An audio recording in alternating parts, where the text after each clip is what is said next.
তোমরা কেমন আছো? আশা করি খুব ভালো আছো। তো আজকে তোমাদেরকে দেখাবো সবজির স্যালাড। তো সবজির স্যালাড বানাতে গেলে ফার্স্টেই পেঁয়াজ, একটা আধা কাঁচা আম আর টমেটো, লেবু, গাজর আর বিটের প্রয়োজন। তো এগুলোকে ভালো করে মিহি করে কুচিয়ে নেব। আর দেখোই কত সুন্দরভাবে সব কিছু কেটে নিয়েছি। এবারে এগুলোকে একসাথে একটা চামচের সাহায্যে মিশিয়ে নেব, কারণ কি বিটের যে লাল কালারটা আছে সেটা হাতে লেগে যেতে পারে। তো তাই জন্য চামচের সাথে মিশিয়ে নিয়ে এর মধ্যে কিছুটা যেই নুন আমরা খাই সেই নুন দেবো, আর কিছুটা বিট নুন দিয়ে দেবো। বিট নুনটা দিলে কি হয় যে স্বাদটা খুব ভালো আসে, তাই জন্য।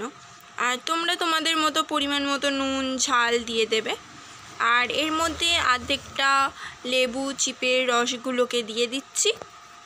তো এগুলো একেবারে ভালো করে মাখিয়ে নেব।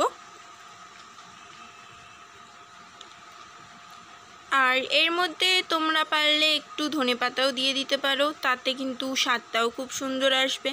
আর যারা ধনেপাতা খাও না তাহলে দিতে হবে না, অ্যাভয়েডও করতে পারো। তো আজকের এই ভেজিটেবল স্যালাডটা যদি তোমাদের ভালো লেগে থাকে তো লাইক, কমেন্ট, শেয়ার, সাবস্ক্রাইব অবশ্যই করো। টাটা, নেক্সট ভিডিওতে দেখা হচ্ছে।